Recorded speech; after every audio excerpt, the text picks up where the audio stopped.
Thursday, we are back. Sorry for the couple days off, conflicting schedules. Russ is in Pittsburgh right now. I'm in suburban Buffalo and trying to clear my throat. Russ, do you have any pre-show, or do you just want to go right into it? No, go right into it. Okay. Oh, well, by Actually, the way, I'll do a 2-second pre-show. Okay. I will mention Jacob deGrom quickly because he started off the month with a 2.7 ERA, and he finishes the month with like a 2.4.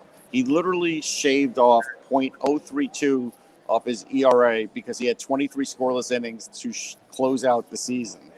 And even though he's not flush with wins, he could be the first Mets pitcher to ever win back-to-back Cy Youngs. I think he might do it. He's gonna. Do you think he'd beat out Kershaw or Scherzer or Ryu or? I do, because I think the way the second half of the season, I think he's leading the league in strikeouts. He's among the leaders in innings, and he's among the leaders in a lot of other categories. Yeah, Pete Alonso hit his 51st yesterday, so he's one away. Like I said, I'm hoping that they intentionally walk him every game, so he doesn't tie Aaron Judge. Yeah. Also, the Mets have never had a Rookie of the Year and a Cy Young in the same year either. Yeah. I was gonna say DeGrom as opposed to Syndergaard, who has pitched terribly the last 6 weeks. Yeah, and he might get traded. Well, he might. But the thing is, will they trade a guy whose value has been so depressed? No, yeah, he still throws 100 miles an hour. Yes, I know. He'll have value, though. That's not a worry.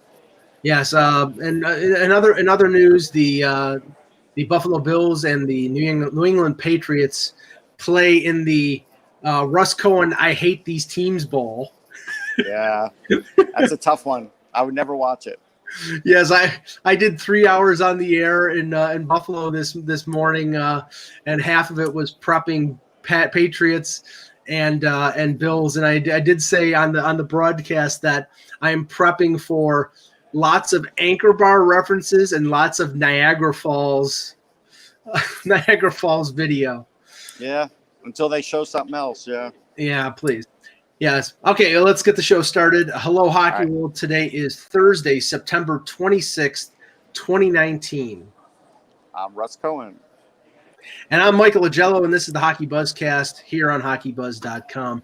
All right, a lot of news since we last did a show. We'll start with the trade and signing that I thought was rather, impactful. A little strange where Justin Falk went. A lot of people thought it was going to be different locations, but it ended up being the St. Louis Blues, who trade Joel Edmondson, who is a pending UFA, Dominic Bach, a former first-round pick, and a draft pick, exchange of low-round picks, and Falk goes to St. Louis, who immediately signs him to a 7-year deal at $6.5 million per. Now, Russ, first talk about the trade. What did you think of the trade? I thought that St. Louis did a good job because, like you had mentioned to me, maybe Peter Angelo signs, maybe he doesn't. So it's a little insurance. It's also insurance in case the wheels come off of Bouwmeester. And also it gives them a guy who didn't go through the run they went on last year to get to the Stanley Cup. So maybe it negates the Stanley Cup hangover. So I thought that was big. And then looking at it from the other end, I like Edmondson. So clearly he'll be one of the better defenders on Carolina, which is big. I like Dominic Bach because he is a 200-foot guy, but he's really good in the offensive zone. He's not going to be like a major scorer, but he definitely will put up some points. And he's not that far away. He's been playing overseas. So I like the trade. I think both teams did well. Since Falk was extended, I'll give the Blues a little bit of an edge.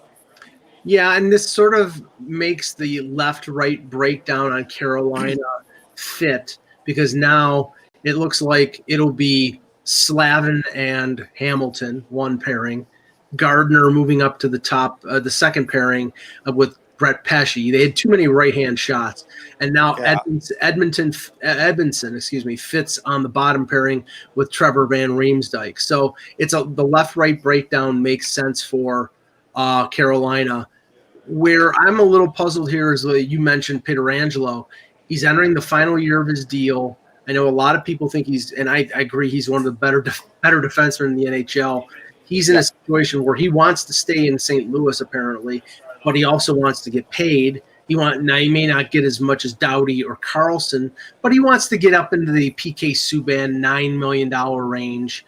And now this gives St. Louis the ability to say, okay, we got Falk, we got Parayko. If you don't take a hometown discount, you can go someplace else. Yeah, I mean, that's and I still don't think that's going to happen. Right. But there's a possibility now. Now, what also could happen is they could, and remember, we heard this all last year, they could trade Parayko. Right. And if they trade Parayko, then they're clearing $5.5 million in salary that they can pay to Pietrangelo, and then they have Pietrangelo and Falk, and they're okay. But so it gives Armstrong flexibility, but it's still a little strange that it was St. Louis and not one of these teams that needed a lot of help on defense. Yeah, but again, they probably looked at things and said, this would really shore us up and maybe give us a little jump out of the gate where last year we started off slow. Yeah. Now the log jam has finally broken when it came to the restricted free agents. We know Marner signed last week. That was good. The defensemen are all taken care of, and now over the last few days, Braden Point signs a 3-year deal at 6.75. Matthew Tkachuk signs a 3-year deal at 7. Both are the same structure, Russ, as the Werenski deal with that backloaded 3rd year. So everybody's following the same template. That 3rd year with 1 year or maybe 2 before unrestricted free agency, where they're arbitration eligible, where the team has to qualify them at a 10% qualifying offer. And if the intention of the player is to walk into free agency, all they do is accept the offer, and that's it. They say, oh, we'll talk in July. So really the players with these 3-year deals, there's a little bit of a benefit for the teams that they're not getting the big cap hit like the Leafs took with Marner. But in the end, they're surrendering security, and they're walking these guys to free agency. Yeah, I don't like it anymore. I thought when you could get somebody at a very low cost, it would help that cause then. But now that it's such a high cost, it seems like I'm rushing them to free agency. Like before, it's like, all right, you still might leave, but at least you gave me a little bit of a bargain here to kind of get you under contract. Now it's like, it doesn't seem like the bridge deal does anything anymore. And I'm thinking because Rantanen's probably worth more than, any of the other bridge deal guys, that he's probably looking for a longer term deal. Otherwise, he probably would have signed already for a bridge deal.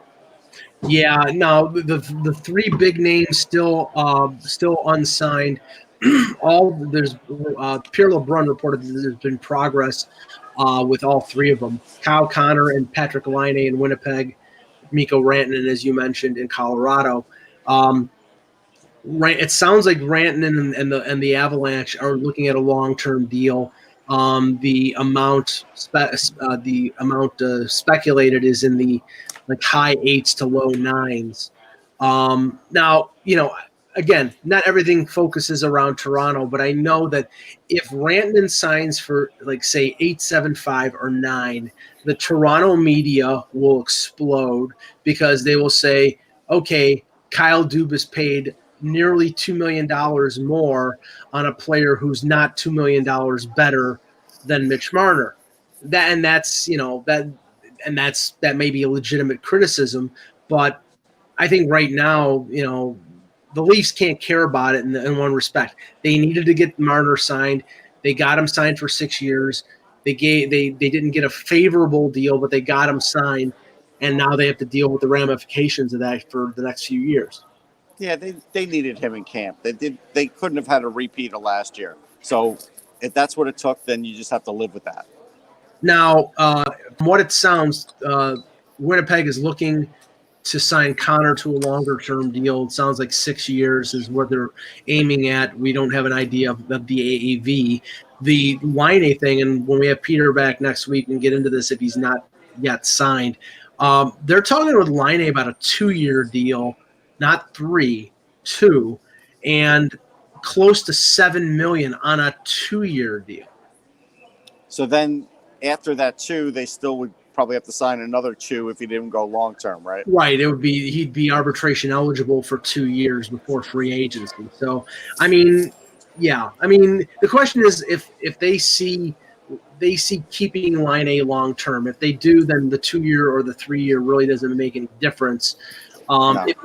But you have to consider that with Winnipeg, this is the same road they went down with Trouba. They got him on the 2-year bridge. There was acrimony. And I mean, the 2-year bridge at that point was like around $3 million, and this is $7 million. And then, then he basically signed another 1 year, and then he was essentially saying, "I'm not going to re-sign with you, so you may as well trade me." Yeah, this is getting a little tough for Winnipeg, keeping guys long term, and so that's becoming a little bit of a battle since Bufflin's not there. I don't know when things are going to start going south for Winnipeg, but this could be a little bit more of a struggle this year. Yeah, and with all the moves and all the signings, we thought that the logjam would break, and that one of the next moves that might happen would be Ristolainen. I know that Eck reported this morning that he's been hearing talk about the Islanders having interest in Ristolainen. I still think Winnipeg makes the most sense because, especially if Byfuglien retires, and everything is up in the air right now, but you have to consider with a number of injuries with the Sabres right now. Now Jake McCabe is out until the beginning of the regular season, along with Montour, along with Bogosian, that the Sabres might not be in a position to trade Ristolainen until later in the season. Yeah, I don't think they can trade him. I think right now they have to hold him. They've got to get a good start to the season, or that fan base is going to get itchy. They're just if they don't start well, boy, they're gonna have a hard time this year. One little minor bit of news: the Bruins signed Alex Petrovic to a 1-year contract. They placed him on waivers today because he was on a PTO. So that probably means that he starts the season in Providence, and he's sort of a buffer in case they have injuries on the blue line. We know that Chara is not starting the season, so maybe they call him up early in the regular season, and he'll play a 5-6 role. But that's a veteran guy who we thought that they might sign based on the people they brought in. I'm not going to go on long about this because I think it's been covered fairly extensively by The Athletic, by TSN and Sportsnet. But this Austin Matthews situation in Toronto, it's definitely a distraction. It's definitely sort of embarrassing.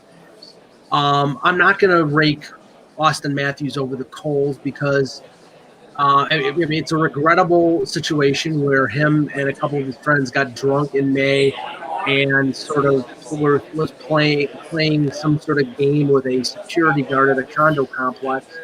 And, she was, I think, justifiably scared and upset because there were 3 guys trying to get into her car. And then Matthews drops his pants and 2 months later gets the summons from the city of Scottsdale for disorderly conduct. And I was up in Toronto on Tuesday, Russ, before the story broke. There was nothing going on at that point. And the following day, basically everything it was just a story that took a life all by itself. And the thing is that the Leafs, from all the reports, were completely in the dark. It was, Dubas didn't know, Babcock didn't know, the Leafs PR did not know. It was kept between Matthews, his parents, his lawyer, and his agent until the story broke because a Montreal Canadiens fan found out about the summons or the disorderly conduct and put it on Twitter. I mean, this is not a good look for Austin. No, a couple things. So the woman had PTSD. So really what they did to her, it could have turned out a lot worse because, she's she's a trained Army professional. Right. What if she reacted? It's a pretty serious thing, even though 20 years ago it might not have been dealt that way, but it is. You would think the Leafs would have better security in the sense that for $3.99 a month, I could find out everything that's going on with you, with me, online all the time with updates. I don't know why teams aren't doing that. Clearly, I believe the Leafs because if Dubas says he finds out on Twitter, I do believe him. But you do have to think they have to keep better tabs on their guys because I told you just from what I read 2 days ago that you could go into public filing and find out that he was going to be in court today, who his lawyer is, and everything else. So that night, it was certainly on the police blotter. Right. And, so these are things that you look at it and say, and there's a video apparently too, right? That's what we hear from the, So it's bad. The lingering effect will be they won't name him captain. No way, no how. And I don't think they'll name a captain this year either. I think it's a bad idea to do it because if you do it, not only will people compare that person to Matthews, but then you sort of keep the Matthews conversation alive where if you just don't do anything about the captainship, this will eventually go away. Right. I mean, this is the thing that's sort of been leaking out like in the last 24 hours. I know that Darren Drager on TSN mentioned it yesterday. I know that Brian Burke mentioned it on a Vancouver radio station this morning, saying that he has heard that, and both of them have heard that several days ago the Leafs had decided on a captain and that it was not going to be Matthews. So if that's the case, that they several days ago after they found out about the report. Well, no, I'm not buying it. Well, that's what I'm saying. I mean, that's what they've been told, and that's what they're saying. Too convenient of a PR spin for me. Right, and the thing is, and I'm just like, I think that someone in the media scrum will ask John Tavares or Morgan Riley, whoever, if they do decide to name a captain. Mm-hmm. One of them will ask, what does it feel like to be the second choice? And and the thing is that, according to the Leafs, they weren't the second choice, but the perception out there is that they were going to name Matthews. Everybody assumed it was going to be Matthews. And now if it's not Matthews, then it opens up. I mean, one way or the other, if they don't name a captain, then the assumption is it's Matthews, but they're delaying it until this blows over. And if they name somebody else, that they gave it to somebody else because Matthews screwed it up for himself. Look, again, Drager can report whatever he wants. He's probably getting it from the organization, and I don't believe this. The timing is a little too convenient. Yeah. But it is a distraction. It is something that's regrettable. And, in a year where they have a great deal of changeover in the roster, and the Marner thing dragged on and on. I think the last thing they needed was a distraction like Austin Matthews and what's going on now. So, and by the way, if this moves forward, let's say the case they decide today moves forward. Yeah, there was a continuance. The next thing is going to be some sort of hearing on October 22nd, apparently. Right. You know what? If I'm the Leafs, I would put the player on warning and say, hey, look, depending on what happens October 27th, we may be suspending you. So be prepared for that. Yeah. Okay, let's do a couple. We'll do 3 team previews today. We want to get our team previews done before the beginning of the regular season. So we'll do the 3 New York-based teams or New York area teams. Start with the New Jersey Devils, who had the number 1 pick in the draft and selected Jack Hughes, a young team that added PK Subban, that added Wayne Simmons, that added Nikita Gusev. I think there's a lot of expectation there. I don't think that there's a lot of hope that they're going to make the playoffs, but I think that they're going to be a better team. Russ, what do you think of the outlook for the Devils? I think they are a better team. I mean, I'll even say Schneider looks a little better this year than he did last year, but I still think it'll be Blackwood's job at some point. But they might start with Schneider just to see if he still has it. But obviously, power play, I like him better on offense. Defensively now with Subban, Severson can play a different role. I think it helps all of that. they're close. They're a fringe team. I like Gusev. I think Gusev adds a lot, and I think he can get 50 points. I do. So I think it's a pretty good Devils team. Joey Anderson. There's guys that I think can make it, that could definitely do more than – I think they'll get more out of their younger players this year than they did last year, but Jack Hughes is a big reason why.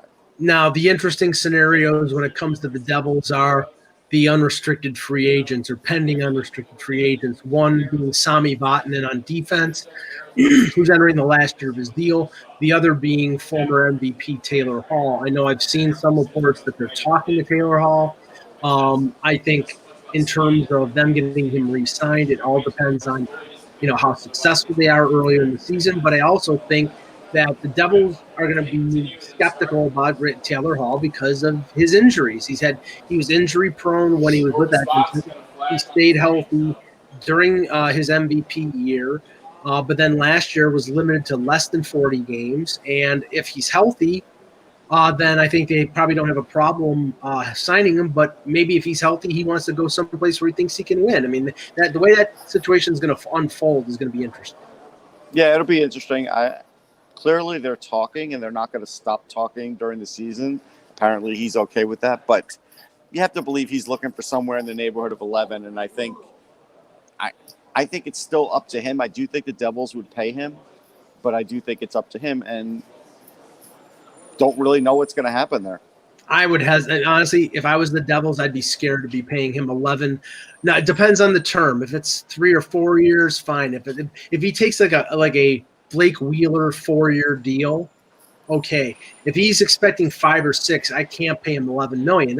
That's more than Patrick Kane. That's in Panarin territory. But you could make the argument that he's better when he's healthy. Right, but the question is, can he stay healthy? So well, I mean, I don't know about that. It's a two-way street. It's can he stay healthy, and are the Devils good? So it's going to meet somewhere in between.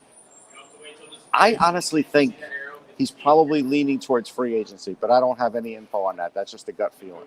Yeah, and Vatanen, if they're not contending for a playoff spot, then that could be one of your most likely to be traded guys in the East. He's a good defenseman. He would improve a top 4, and if they don't think they have a chance to sign him, that they're gonna trade him and get future pieces for him. Okay, moving on to the Islanders, make the playoffs last year, lose to Carolina in the second round, which is a victory for them after losing John Tavares to get to the postseason. Changes in goal. Robin Lehner, who won the Vezina league, who won the Masterton, leaves and is replaced by Semyon Varlamov. Really didn't do a lot in the offseason, Russ. I mean, it looks like they're mostly depending on internal promotion of younger players to improve. Maybe they're saving their money because they know Barzal is going to be up on a new contract next year and they're going to have to pay big money. But really didn't. They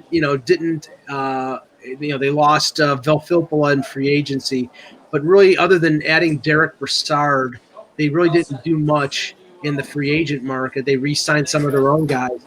This is a team that I'm skeptical about in terms of repeating their place in the playoffs. I think they're taking a step back this year, although Trotz is a great coach. I mean, Trotz is a great coach, and their goaltending will be good. I don't know about Varlamov being great. I will say, though, it looks like Dobson's making the team. He played 22 minutes the last game, and Trotz raved about him. So I think he's making it. So that helps their defense. I think their defense is better.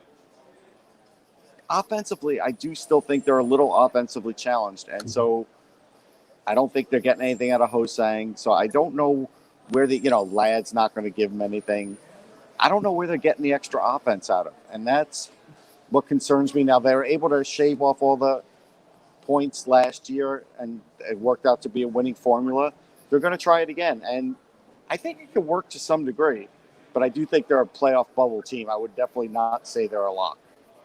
Yeah, I mean, honestly, if they're going to need guys and these are the guys that they're bringing back, Lee, Nelson, Eberle, Bailey to all step up, to all make progress on what they did last year. They're going to Barzell to have another great year. I mean, they're going to need all of them to improve, to get them back in the playoff race. And I don't know if you can depend on everybody to step up offensively and make progress and make the playoffs. It's going to be a tough call. Maybe that the deadline they'll be able to do something to give them offense down the stretch. Now that they've broken ground, maybe they'll spend a little more.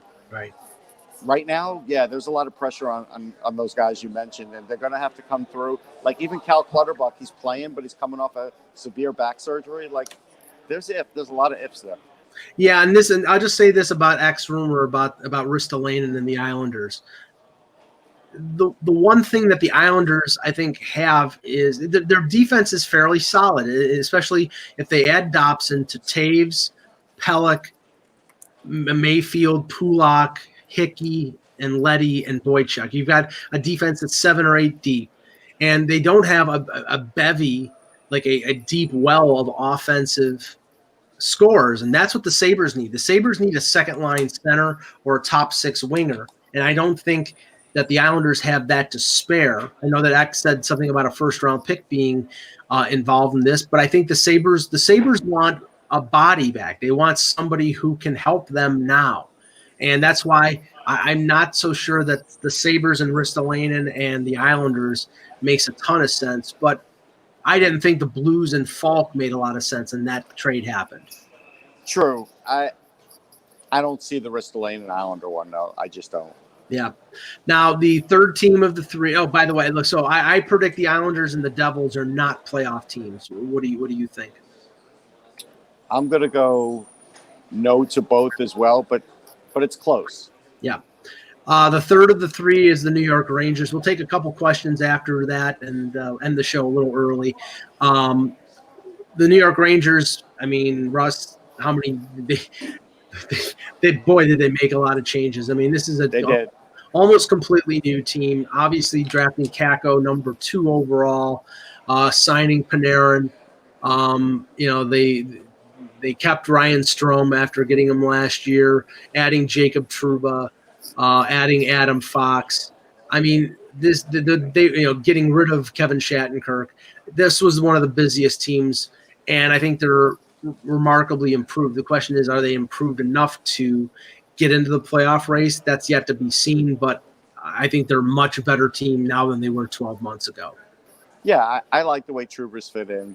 He's fine at the number 1 spot. He looks comfortable. Him and Shea are a good pairing. I like Fox. I think he's going to do a lot. Will it be Fox and Hodgek? I don't know. I don't know if Hodgek's ready. That's a little bit of a guessing game there, but D'Angelo signs, so maybe it's D'Angelo and Fox. We'll see how it sort of shakes out. Brendan Smith, I don't know where he fits in the equation. They have a lot of guys at least to put in the blue line. I think ultimately, though, Stahl will still sort of help anchor the defensive part of things for them, too. So offensively, they're good, man. I mean, Kratzov's going to have a good year. Kakko's going to have a good year. Panarin's going to have a big year. You still have Zibanejad.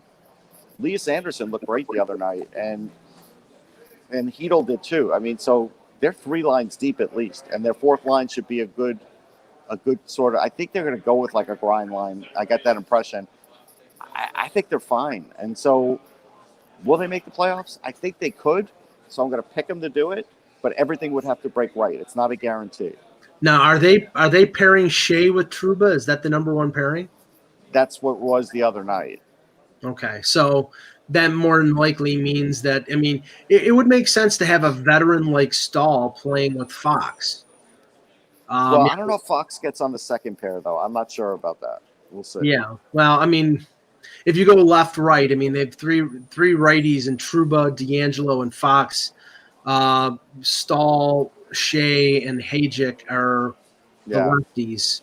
That's eliminating Brendan Smith. So, I mean, they might put D'Angelo at the 4 just because he's had some experience, and then if Fox looks great out of the gate, maybe they'll swap him. Maybe they'll do that. Now, the interesting thing is that apparently Lundqvist has talked about wanting to play into his 40s. I guess he's mimicking Joe Thornton. So, No, he's got a year after this year left in the contract. Obviously, if he goes into his 40s, he's not going to be making $8.5 million.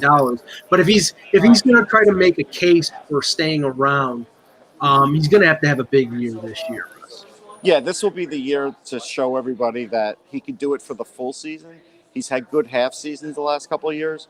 So if he could do that, then there probably would go along with that. And I think he'll be a guy when the contract runs out, would go year to year.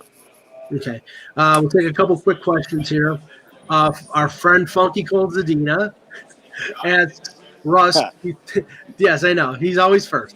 Russ, do you think Wings prospect Philip Larson will in the end be the Wings' future number one goalie? It's a good question. He might be. I'd say so far that's the guy in the lead. Yes. Do I know that for certain? No, because I don't have a read yet on what Yzerman thinks of the organization. He's here. I know he's here, but I don't know yet. But I say there's a good chance. Okay. Bardicus 1 asks, apparently the Penguins are trying to trade Tristan Jarry. Have you guys heard anything about that? Well, Russ, you're in Pittsburgh. The thing that I've heard is that Jarry and Casey DeSmith both require waivers to get sent down to Scranton Wilkes-Barre, and they more than likely think that they will lose either one if they try to sneak them through waivers. So they're in a situation like Toronto was last year with Pickard and McElhinney, where if they send one or both, either one down, they could lose them. I don't know what the market is for Tristan Jarry. He's unproven. I think he's still got potential. He's young. Smith is a solid backup. I don't think they're going to get much for him, but better to get a 5th or 6th round pick than nothing at all. I think what they'll do is they'll put him through waivers and Jarry, and they'll cross their fingers. Murray looked good last night. I was at the game. I just think that's the way it's going to roll. And so if it rolls that way, that's either that or somebody comes up with a mysterious groin injury at the 11th hour, and one of them gets put on the IR, and they delay the inevitable until in the regular season when teams are less likely to claim somebody. And that's the only other way, Yeah. Anthony Kennard asks, Russ, do you like this Rangers team more than last year's Columbus squad? It's a good question. Yeah, I think I kind of do. And it's funny because, I get it. Panarin's been on both. But I think with like I said, the additions of Kakko and Kravtsov, I think that's going to be massive at some point this year. I don't know if it'll all click right at the beginning, but I think that's where you're looking at something a little different than Columbus. Because even last year, Columbus's scoring was good, but it still probably wasn't as good as it could have been. I think the Rangers team could really put in a lot of goals. I do. Okay, we'll end it there. We'll be back tomorrow at some point during the day with another edition of the Hockey Buzzcast. We'll probably do tackle 2 or 3 more teams in our team previews. For Russ Cohen, I'm Michael Agello. Thanks for watching, and remember, without the buzz, it's just hockey.